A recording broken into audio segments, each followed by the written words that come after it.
On this episode of Where's the Line, we recap Tennessee versus Vanderbilt, look ahead at the transfer portal and who we would like to see come to our respective teams, and then we look ahead at the college football playoff for 2023. This is episode number 108.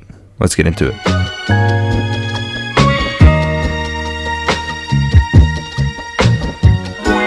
You are now listening to the Where's the Line podcast with Joseph West and Britt Dillard. Enjoy the show.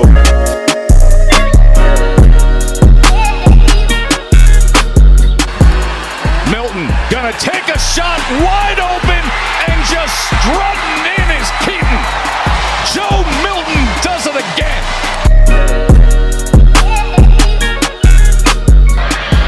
Orji again on a blitz. Levis pocket collapses. He's on the run. He just heaves it up. And it's intercepted by Vanderbilt. And let the celebration begin. The streak is over at 26. The Commodores win it. Talk about Vanderbilt football.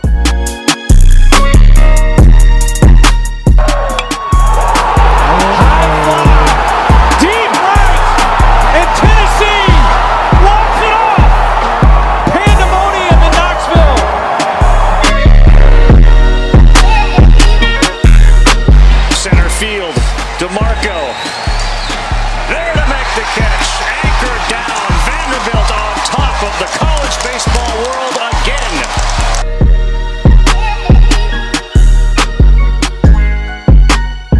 That's all I gotta say, and you're going to hell. Bye.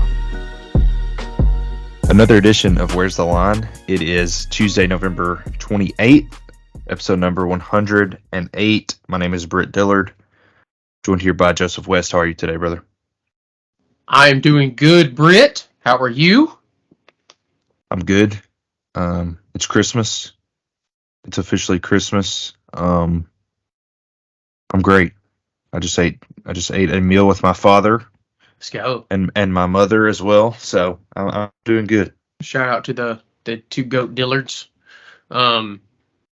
Listen, football season is over. College football season is over for me. Not for Britt. He's got one game left. Then it's over. We spend all this time waiting to get here, and it's over just like that. Rip. Yep. Kind of like life. Yep. And we are now entering what the guys at VolQuest call silly season with the transfer portal and rumors and kids posting on social media and stuff like that. Rumors. But yeah, it flew by. Last week, rivalry week, Tennessee Vols took on my great Vanderbilt Commodores and defeated us by a score of 48-24. Opening thoughts is this game turned out pretty much how I thought it would. Maybe outside of Tennessee minus a touchdown, Vanderbilt plus a touchdown. I think from my score prediction, you would have to take one off and add one to Vandy for it to really come to fruition, I guess. But Swan started. I said I thought he might. I thought he gave you the best opportunity to score. Swan also took a beating. This Vanderbilt team, they were dead. This Vanderbilt team had nothing left to give. I mean, honestly, that's just how it is. So that's kind of my opening thoughts. Tennessee played their best offensive game Saturday. Vanderbilt came out, and it was clear that they weren't going to let Tennessee kill them running the ball. Like the contest last year went, I think that was pretty. At least that's what I thought was happening. And Joe Milton was able to put it together. I mean, Joe Milton played his best game of his college career Saturday. It took him 6 years to do it, but hats off to him. He played a very efficient and smart game. He looked really good. He went off. Yeah. Vanderbilt's that is 100% always credit to the quarterback, to the other team. You can't do it by just the defense giving it to you. But Vanderbilt's secondary is historically bad. A lot of people, I will say this, that I know I got a text after the game and was like, it literally said how did Britt feel about Joe Milton's performance, I texted back and said, dude, I could throw for 200 yards on our secondary. Like, our secondary is that bad. Now, I couldn't seriously throw for 200 yards against an SEC secondary with SEC pressure. I'm not delusional enough to believe that. But I'm just saying our secondary is historically bad. Vanderbilt has the worst defense they've ever had, especially in my life. I will say in my lifetime. So since the year 2000, by the number, Vanderbilt has the worst defense they've ever had. That is so bad. Vanderbilt's had a lot of bad teams. To say we've had the worst defense of my life is really bad. So, once again, I'm not trying to take anything away from Joe Milton, but I just want to say, this does not necessarily mean that anything that was ever, well, outside of a few things that I think me and Britt disagreed on, but that doesn't mean necessarily that I think that Joe Milton is like the chosen one after this game just because he torched Vandy. Like, dude, Vanderbilt's deep secondary especially is so bad. And when they don't drop extra help into the secondary, they get beat. I don't care who the quarterback is. As long as it's a sustainable, halfway decent quarterback, they're going to get the job done. They're going to win. They're going to look good. So that's my other opening take. Yeah, Joe Milton really building towards having a good season next year. Oh, never mind. He's not going to be with us next year. So his 11th year of eligibility. So it doesn't matter how good he did this year. My thoughts are known on that. Nico came in. Nico is going to be a star. He looked really good, but the seniors showed out, and it was clear that Josh Heupel wanted the seniors to show out. Hunter Salmon got a lot of play, a tight end senior. Jacob Warren got a lot of play. Ramel Keaton had 2 touchdowns. McAllen Castles had a touchdown. Your linemen like Dane Davis and Ollie Lane, Jackson Lampley, those guys that have been in the program for a long time and now are needed just for depth reasons on the offensive line. Credit to those guys, because I mean Ollie Lane and Jackson Lampley and Dane Davis are guys that were have never been considered as good like SEC starters. They're really just depth guys, but they're guys that are always available and they always play hard, and I really appreciate that. They're just guys that you want on your team. So it was good to see some of those players that have been in the system and done their job get to play, and that includes Joe Milton. He did deserve to finish his last regular season on a high note. Yeah, for sure. On Vanderbilt's side of things, just to kind of go ahead and get right into the meat of it, AJ Swann went 14 of 23, 167 yards and a touchdown. He got sacked twice. I've been asked a bunch of times. It's not going to be any shock to anybody on what I'm fixing to bring up. Swann got hurt in this game with a back pain or back contusion. I don't really know what you want to call it or what they called it. But with back problems, there was a scuffle. Vanderbilt's side of the bench cleared. Tennessee's did not. Although the action was happening right in front of Tennessee's bench, so normally that bench doesn't clear. But anyways, here's my thoughts on the fight. Just going to get right into it, because that's the only thing I've been asked about since literally the Tennessee game is, what are you going to say about the fight? This is what I have to say about it. Tyler Barron? Tyler Barron 110% heard the whistle. Every other player on the field heard the whistle. He hit AJ Swann because he wanted to. Let's just be honest here. He hit Swann because he wanted to. He's a piece of crap. I'm not. Okay, can I talk? Can I just get my thoughts out really quick? Of course. Do you want me to wait to get the rest of my thoughts out? No, I just want to make a comment. Okay. Because I don't want you to crap all over me and then you hear what I have to say and be like, oh. No. So I don't know. Only God and Tyler Barron know if he heard the whistle. Sure. I don't know. Tyler Barron was the only person that was still playing. And it should have been penalized. Now, I don't know if he heard the whistle. I don't know, but everybody stopped playing but him. It's not like he killed the guy, but he hit him late. And if a flag had been thrown, then on the very next play, I don't think that would have happened. Yeah.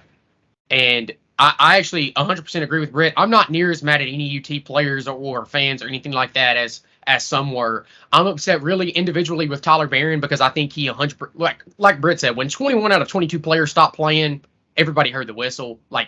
Logically thinking, I think I could assume that and not be out of pocket or not be reaching for straws or grasping for straws, whatever. I think Tyler Barron heard the whistle. I think he hit Swan because he wanted to. He did. Swan got hit also late, but also high. Like, that's not only could that have been called, like, that may have get called targeting live. He hit him high. He hit him above the shoulders. That could have got called targeting live. The fact that it wasn't a unnecessary roughness 15-yard penalty is insane. What makes it worse is on the very next play, Swan got hit late again.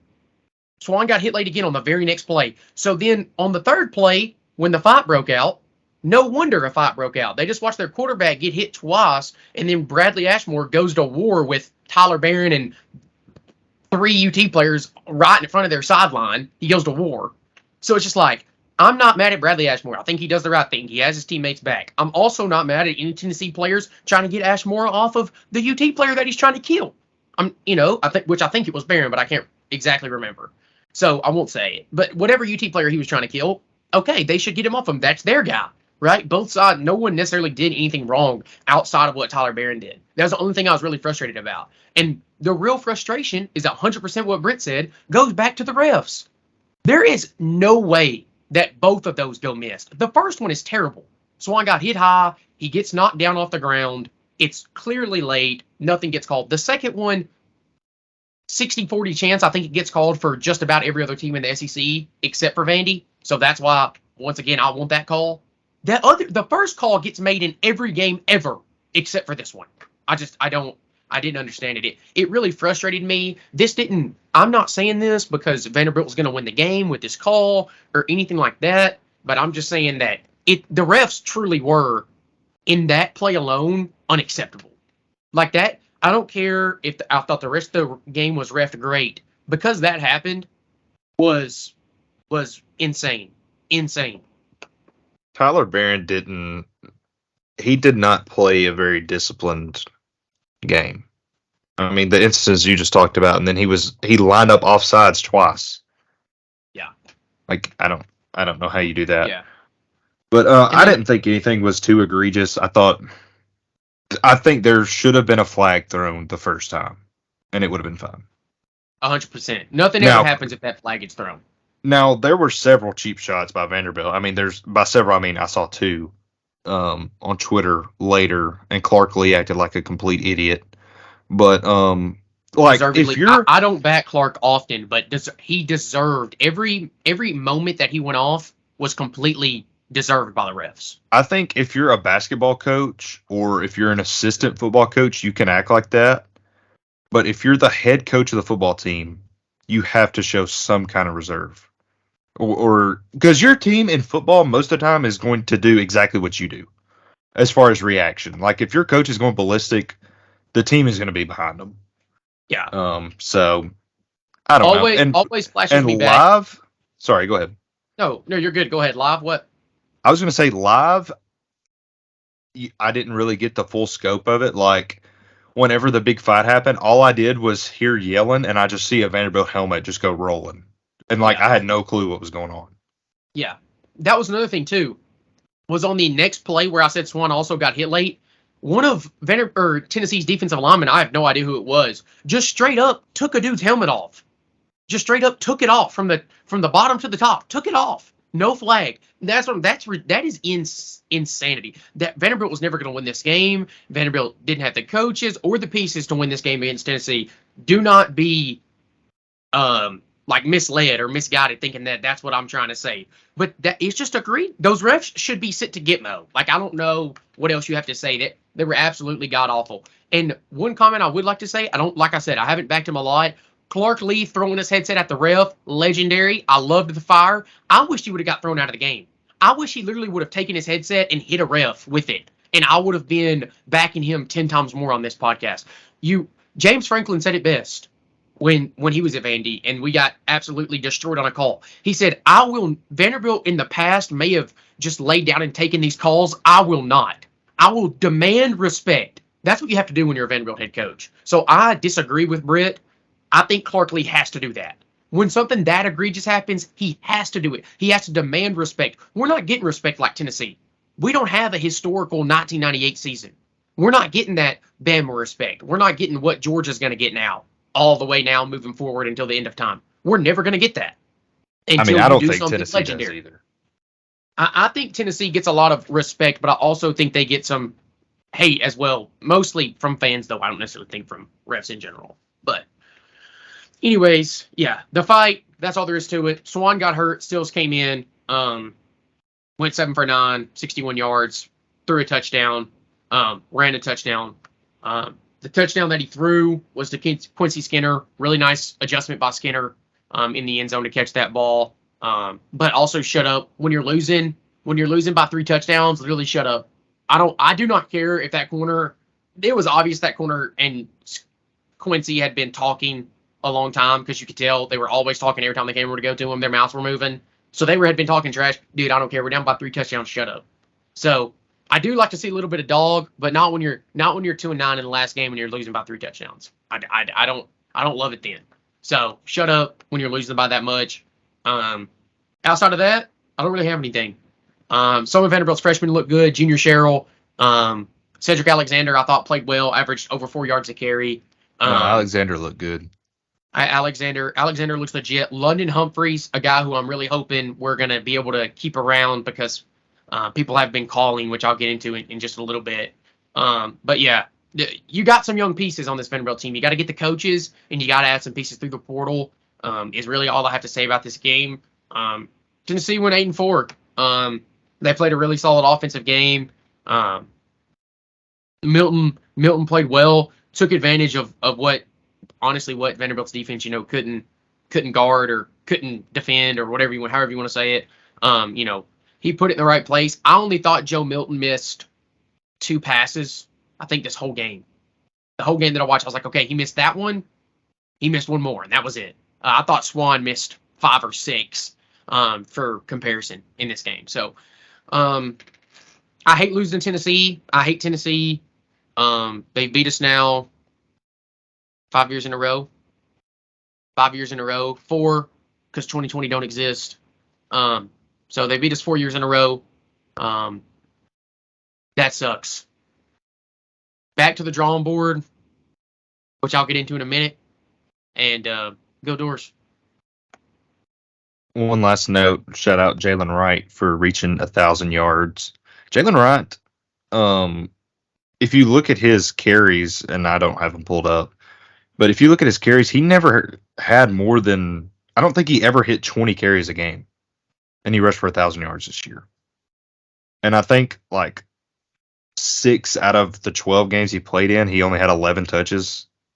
Yeah. So Jalen Wright had a great season. That's Saturday was the last time we'll see Jalen Wright. He is gone for sure. But props to him. Yeah. Once again, that score 48-24. Vanderbilt did cover the spread, at least. Solid dub. I took them on the spread, so that was nice.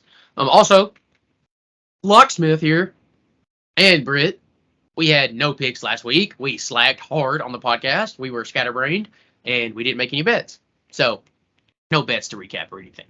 No more money. Sorry. Yeah, basically sorry. No more money. Coaching grades, or not coaching grades, but just team grades. Good to get into next. What do you got, Joseph? Yeah, I like calling them coaching grades. That's exactly what mine is. For I'll start on more of a positive side. I'll start with Heupel. For Tennessee fans. With Heupel, I think that I looked at it a long time and looked at it from 2 different ways of where Tennessee was a few years ago, where they are now, what Heupel did last year. That definitely still affects his grade this year, whether you like to admit it or not. You have to remember that he overachieved last year, in my opinion. When you're grading him, you have to remember what he did last year. And with all that being said, I gave him a C+. I think that you could have given him a better score, and I would agree with you up to like a B. Anything B+ or A-, A+, I would disagree with you on. But anything up to like a B, I would probably agree or could at least see it. I rated him a C+ instead of a B- or a B because he lost to Florida, and Florida was a worse team than him. And so you can't have A or a B when you're losing to teams that are worse than you. And so Heupel, you get a C+, but I think that is by no means C's get degrees. So by no means do I think this was a failed season. I think he took another step. I think if you see another very similar season next year, you're not near as upset just because of what the circumstances. Nico's, it's his first season ever. I think Tennessee takes a step next year. Could. I think you have to look at your projections going into the year, what your final record was, and then who your losses were to. In looking at those things, I give Josh Heupel a B-. If I think about the Florida game too much, it's a C+. That really is just a terrible loss. But if you look, Missouri was just so much better than you the day you played them, and probably they're just better than you in general. Georgia is Georgia, and Alabama. Those are three losses that I can handle. The Florida one is bad. There's a statistic called the coaching effect, and they look at what your record is, and if the coach, it would be like the coaching effect is, I think Lane Kiffin's was like +2. So they look at the talent just head to head for every game in the year. How many wins did the coaching sway the record? So Tennessee's coaching effect, Josh Heupel's coaching effect this year was a 0. So last year in years past, Tennessee fans, we thought that Josh Heupel was a coach that took a roster that last year wasn't as good as Alabama, or just a team that you're not supposed to beat, but you coach your players in a way that they perform better and you beat that team. So that would be a +1 on the coaching effect. Josh Heupel was a 0, so you won the games you won purely because you were better than the teams you beat. And Tennessee did not beat a single team this year that was better than them. So I can't be too hard. He adjusted the offense to be run heavy with his detriments in the passing game. I give him a lot of credit for that. His defense took a very minuscule, I think they took a very minuscule step forward, which is good, but I've got Tennessee at a B-. Yeah, I think that's a really fair grade. Like I said, I'm in the exact same boat as Brett. I think I could have went B-. I almost did. I think the defense did take a step forward. Definitely more to come. The secondary is still bad. D-line much better, especially in pass rush. So definitely some things that, once again, built more building blocks for Josh Heupel and staff as they continue to see what they can get done at Tennessee. So C+ for me, B- from Britt. If we don't have the same grades on Clark Lea, me and Britt, I would be shocked. Truly, Clark Lea's grade easily is an F-. Like what Britt said, you do have to take into consideration, as always, your predictions. What were your expectations for the year?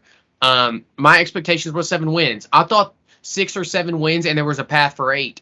Vanderbilt went 2-10. When you say that, you immediately say, how can it be anything but an F-? You could get into more things about how the talent's better, yet the record's worse. Opponents literally try to give games to you, and you still couldn't win them. It's just self-inflicted wounds, sloppy football, bad special teams in some games. Just when you start rattling things off, you're like, this team was coached terribly, absolutely pitifully. F- Clark. You're only getting another year because you're an alumni. It's the only reason you get one more year. And if Clark doesn't perform next year, he will be fired. And I don't know if I've ever said that confidently as a Vanderbilt fan. I truly believe that. If Clark does not perform next year, he will be fired. He knows his ass is on the line this year. And that's why coaching staff changes are getting made. That's why they've pushed people out. Vanderbilt's finally playing dirty. So some credit to Clark. And I almost didn't give him an F-, the worst grade you could possibly get, just because of what he's gotten out of Vanderbilt as a university. of them investing in NIL, like getting NIL donors on board, getting the boosters back, getting people to care about getting $300 million on your football stadium when there's another step in 2 years. Like, Clark has done things that other coaches couldn't have done simply because they're not an alumni. So even if he leaves and these fundamental pieces stay intact, Clark, you could argue, is still at least a success in a way, even if it's off the field. But it's just so hard to see a positive side when your on the field results are non-competitive and you only won 2 games. Yeah. I'm with you. I have an F for Clark Lea. I didn't even know there was such thing as an F minus. But since all the other ones had some minuses, I just wanted to make sure it was known I was giving the worst grade possible. Yeah, but I'm totally with you. This is a make or break year for Clark Lea. He's got to fire at least one coordinator. At least one. You've got to at least show some sort of accountability there. And due to recent events, you're going to have to hit the portal hard. Very hard. And those two things will determine how Vanderbilt does next year. Just quite 100%. Simply. How hard you hit the portal and who you hire as offensive or defensive coordinator. Yeah. So kind of hitting on that, getting out of the coaching grades, F or F minus if you count F minus for Clark Lea, and a C plus from me for Josh Heupel, and B minus from Britt for Josh Heupel. But moving in, like what Britt said, let's move into the portal really quickly.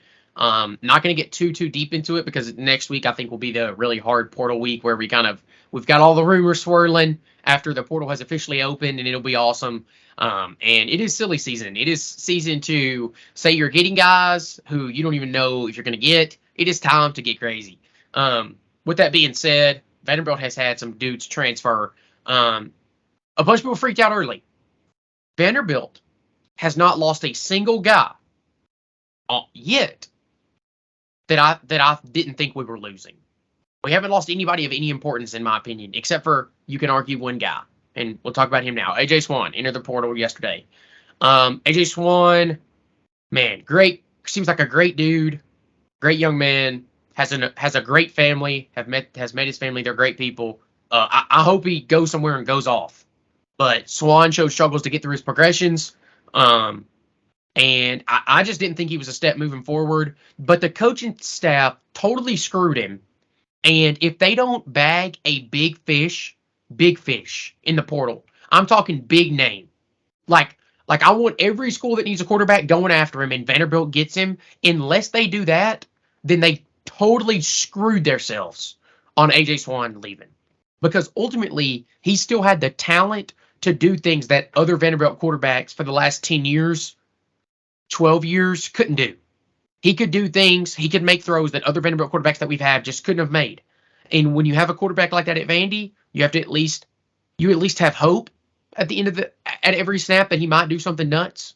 And so Swan into the portal sucks. But I do think it is in maybe the best interest of the team after what Clark Lea did and what staff decided to bench him, even though he was clearly the best quarterback on the team.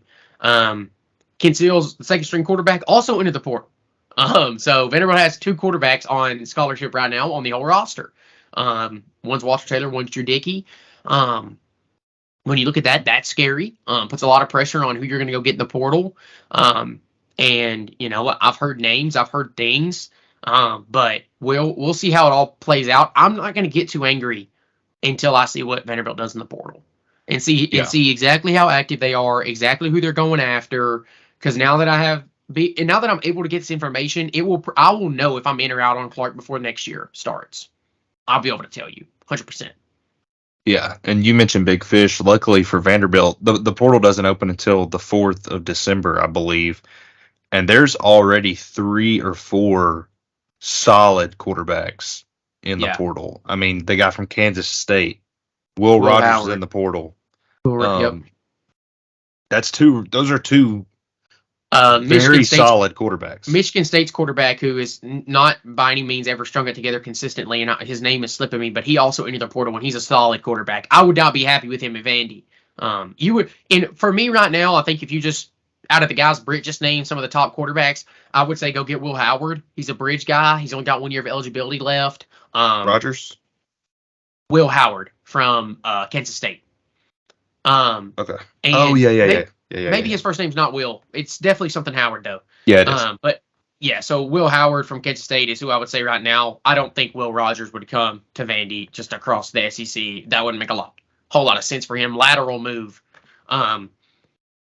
So like I said, if I threw out a name right now, it'd have to be Will Howard. I think there's other names out there that matter.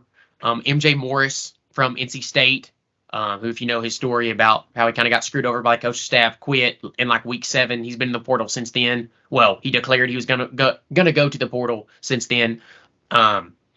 He's another name you can throw out there. Other names you can throw out there that as kind of information comes, we will by all means talk about it. But Vanderbilt's got to go get, just speaking of portal needs, this is what Vanderbilt has to go get to have a good team next year. Vanderbilt's got to go get a quarterback, a good one, a big fish. But Vanderbilt has to go get 2 big fish offensive linemen. I want everybody going after them. And you got to go get two out of the 25, 30, 40 that are probably being there. So go get 2 of them. Go get a quarterback.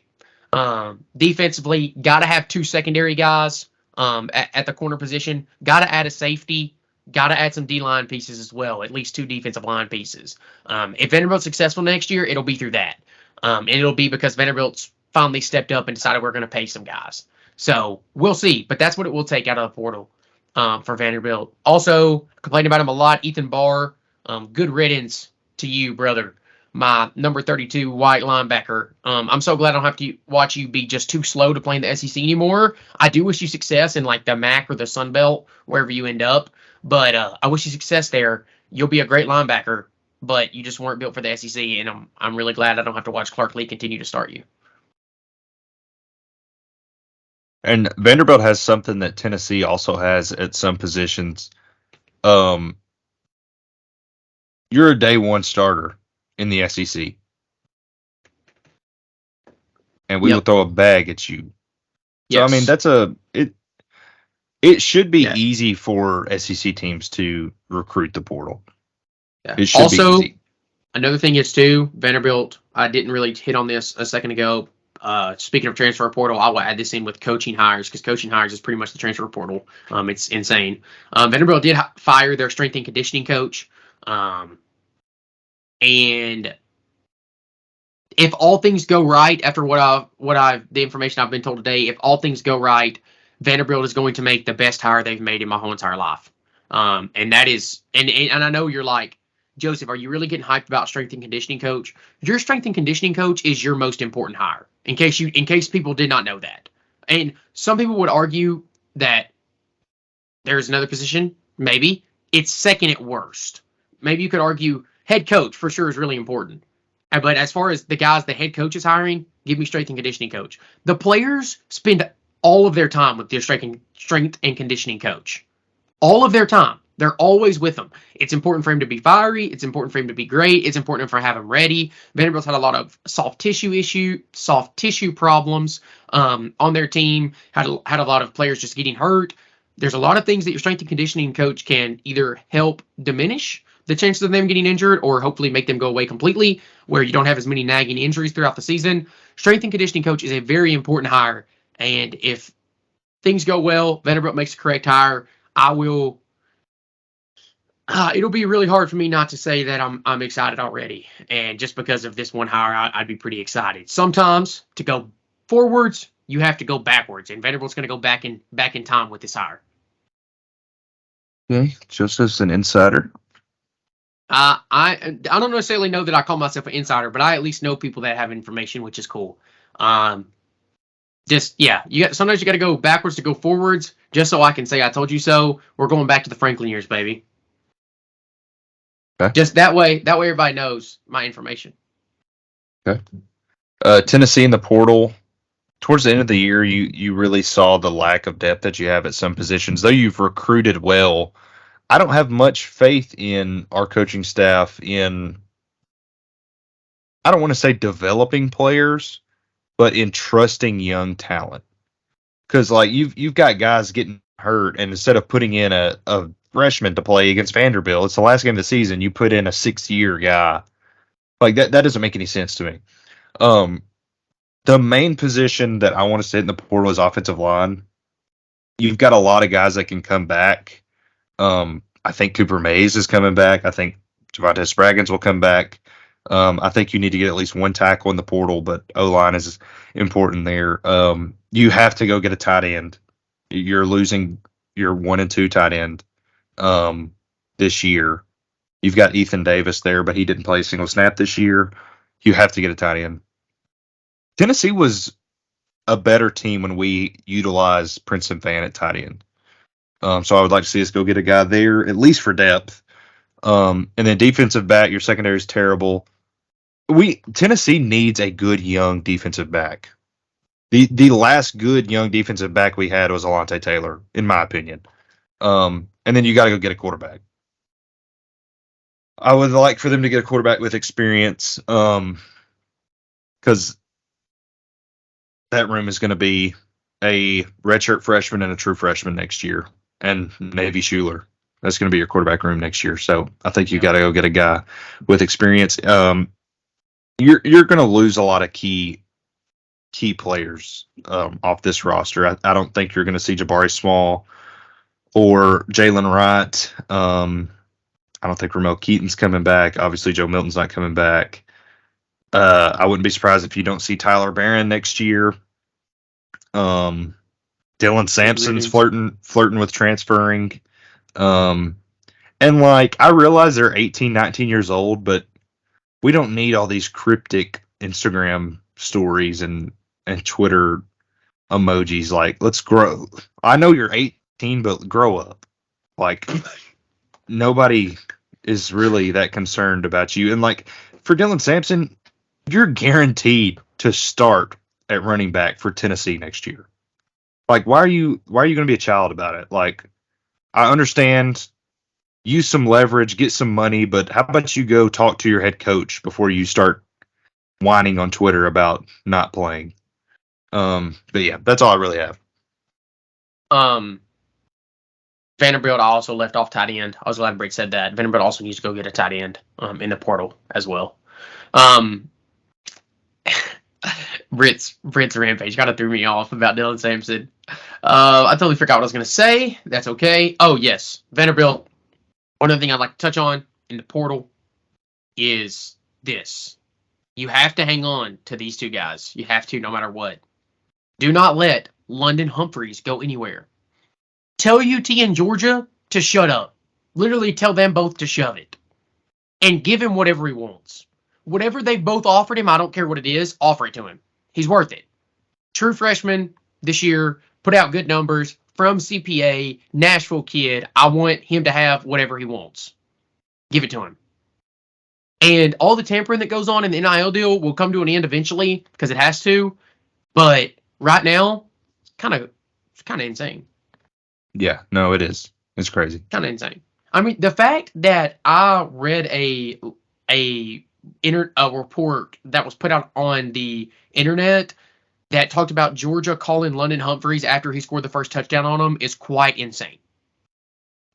That is in week 10, and they're talking to him about transferring. That's crazy. And nothing will be done about it. No, nothing can be done. That's the thing. There's not necessarily any set rules that can really get you in trouble with it. That's the craziest part, is that you can't do anything about it. And so and that's what I'm saying about Vanderbilt. You have to play dirty. You got to force dudes out. Dudes who suck and they're taking up scholarships, you got to tell them to hit the road. Hit the road, buddy. And then start tampering. If you want to go get Dylan Sampson, call him in week 7. Offer him the bag. If that's who you want. I just threw his name out there because Britt said he was flirting with the portal. Obviously, I don't think someone's transferring from one UT to Vandy like that. I mean, I guess it could, but not often. But anyways, yeah, just go get literally who you want to go get. Tamper, break the rules, because there's nothing that you can't get in any trouble for it right now. So do whatever it takes outside of anything too crazy. That's where I'm at. Where I hope to see Vanderbilt one day, the playoff. Playoff is going to get interesting this year. Yes. There are 7 teams that could be in. Maybe I can't count. 1, 2, 3, 4, 5, 6, As Britt 7 showed us teams. his leg. Oh, Britt don't look. showed us his leg. Don't look. Oh, baby. Okay, If you're watching this on the video, you just got sexual. I will say that. We're sexual. But there's 7 teams that, depending on the outcomes of the conference championships, will have I will say, a strong argument to be in the playoff. And Joseph, there is a scenario out there that isn't entirely insane where both Alabama and Georgia are left out of the playoff. Really? You think? Yes. I don't think there's any possibility of that happening. Hear me. I will be very Hear me direct. out. Hear me out. Alabama beats Georgia in the SEC championship. Florida State wins the ACC. Michigan wins the Big Ten. They play nobody. Texas wins the Big 12, and Washington wins the Pac-12. Rest in peace. That is 3 undefeated conference champions. And then, if you're an undefeated conference champion, you're in the playoff. If you are an undefeated Power 5 conference champion, there's no question you're in the playoff. So then the last spot is between Texas and Alabama. Texas has the head-to-head. It's over. That should be the only argument in that scenario. Yeah. Yes, I agree completely. The only argument for Bama and Texas is Texas won head-to-head. I don't care if they're a different team now. They shouldn't have lost to them in week 4. That's all I care about. Or week 3, whenever it was. That's all I care about. You lost head-to-head, and you have... If you lose to Georgia, you have 2 losses. If they lose to Georgia, they're out no matter what. So I guess that doesn't really matter. But I don't think there is a scenario where Washington is in it. But I think the greater scenario is the one where when Oregon wins. You don't see a scenario where Washington's in it? I don't see a scenario where Washington's in it. No, because I think they're going to lose to Oregon. Okay. And so I think I love, if you want to get some tidbits, just of some bets this week, so I didn't give you any last week, take Oregon minus the points and bet your bottom dollar on it. Whatever you can risk, bet it. Oregon is winning by 2+ scores. So here's a question for you. Yes. What if the 4th spot is between Alabama, a 12-1 SEC champion, and an Oregon 12-1 Pac-12 champion? Now that's tough. Now that's where, and the playoff selection committee has a chance to destroy itself. They have a chance to hit the self-destruct button if Florida State is 13-0 ACC champion and they don't get put in. Because there's a lot of people that think that's going to happen. Yeah, if Florida State is 13-0 and doesn't get put in, it's robbery. It's robbery. Now, also though, remember, we talked about this last year a lot. Like, we talked about who's the best 4 teams. Also, remember, though, that the best 4 teams, they're like, if your argument to me is, well, Bama should be in the playoff because if they played Washington, they'd be favored by 13.5 points. That's a terrible argument for you to try to tell me why Alabama should be in the playoff. That's a bad argument. If you're arguing that, I can't help you. It's just bad.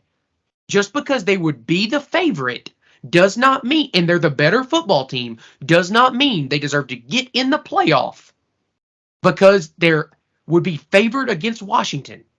Washington can only beat who's on their schedule, and they can only play the talent that they are lined up to play against.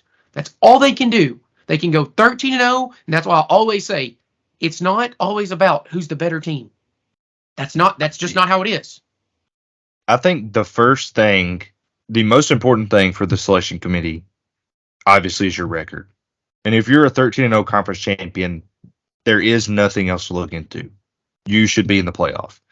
From there, that's when it gets iffy. Because if it's Oregon versus Alabama, or let's say it's Alabama wins, Alabama compared to Florida State, you don't look at who's going to win that game.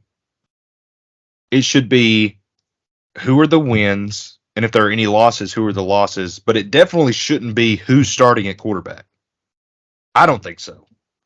Yeah. Because, I mean, yes, if Tennessee ends up beating South Carolina last year, they're 11-1. They don't play in the championship, but Hendon Hooker tore his ACL. Yeah. I don't think that should affect their ranking. It 100% would have. But I think Brett has a good point. I think it did because we were behind Alabama at the end of the year. Yeah. But Go ahead. It's gonna suck so bad, and the world's gonna end if they leave Florida State out. The playoff is gonna be this. Assuming Florida State wins their game, which I don't think is a guarantee. I think Louisville could beat them with a backup quarterback. And that's saying Louisville just lost to Kentucky. But I know you think that's crazy, but I think it's going to be a closer game than people think. Louisville might beat them, but assuming that Florida State, being the better team, wins. Florida State, Georgia's beating Alabama. That's another game to go put your money on. Probably. Georgia is beating Alabama. Probably. So go put your money on Georgia. Georgia, Michigan, Florida State, Oregon is the playoff, if you ask me. Assuming Oregon goes in, and like I said, I think Oregon wins by 2 scores against Washington. I just think they're the better team. I think last time they messed around at Washington, messed around too long, was careless with the football, didn't play their best game, and they lost on the road. That's what happened. It happens in college football sometimes. I don't think they do it again. And Oregon is a pretty good favorite against Washington, if I'm not mistaken. Yeah, the spread is 8.5 or 9. Yeah, and when you look at Texas against Oregon, Texas' loss to Oklahoma is just bad. Sucks for Texas. Sucks to go 12-1, win your conference. Texas is back. You don't make the playoff, but that could be a likely scenario. Sorry, I had to take a brief absence. Business. What business did you call. say? What did you say was a likely scenario? I'm sorry. I said when you compare Texas to Oregon, Texas' loss to Oklahoma is what's going to kill them. Yeah. It really is. And Texas, who are they playing? Who is Texas playing? Oklahoma State. Oklahoma State.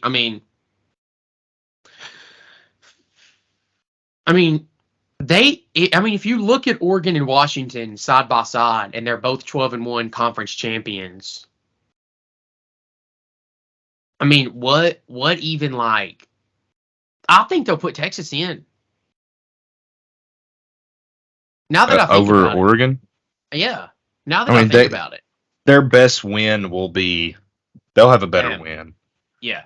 And that is another thing too, is that like I think it's way more likely that both Georgia and Bama get in than both of them get left out. If Bama beats Georgia, another reason I hope Georgia wins. If Bama beats Georgia in the SEC championship, they're not dropping Georgia from 1 to 5. They will not do it. They won't. There's no way. They have lost. They went undefeated last year. They went undefeated the year before that, correct? They're not taking a team that hasn't lost a game in 800 days out of the playoff. They're not.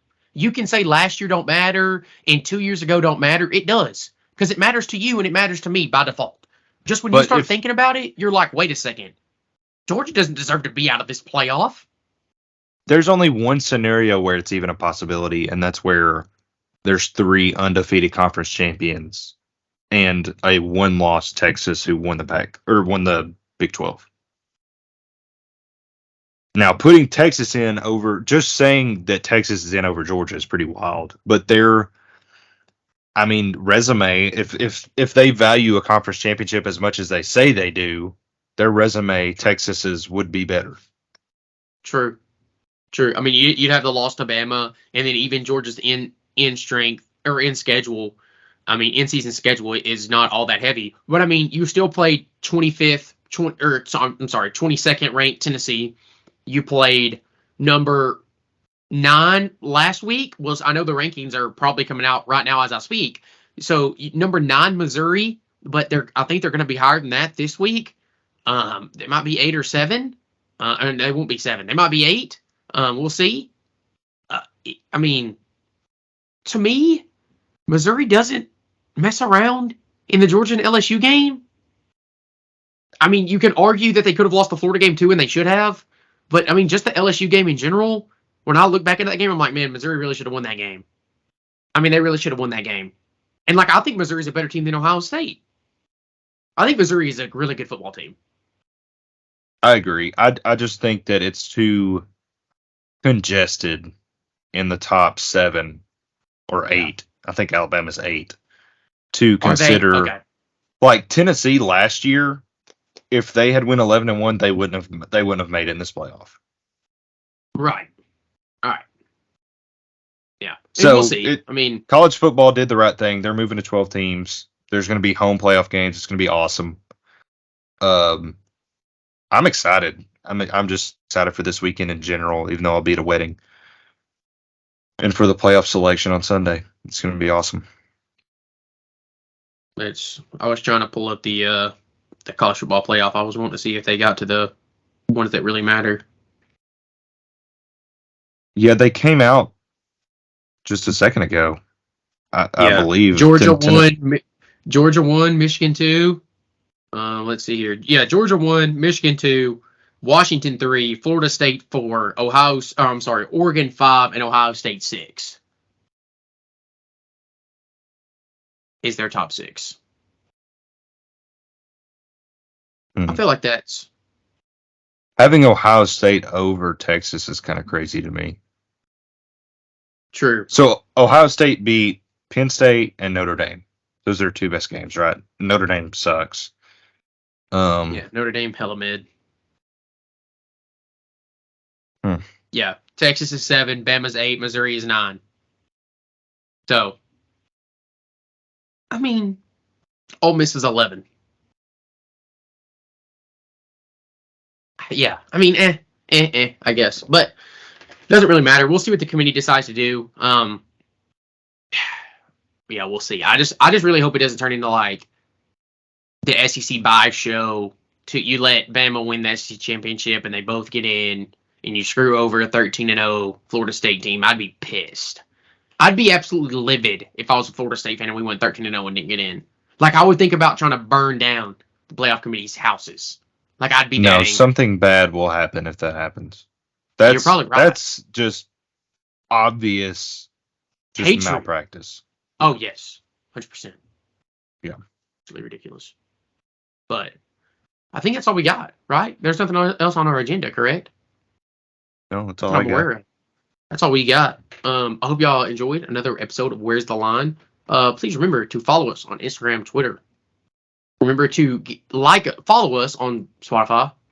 Share the podcast. You know what it is. It has been myself, Joseph West here, and Britt Dillard. Go Dorch. Choose joy. Go Vols.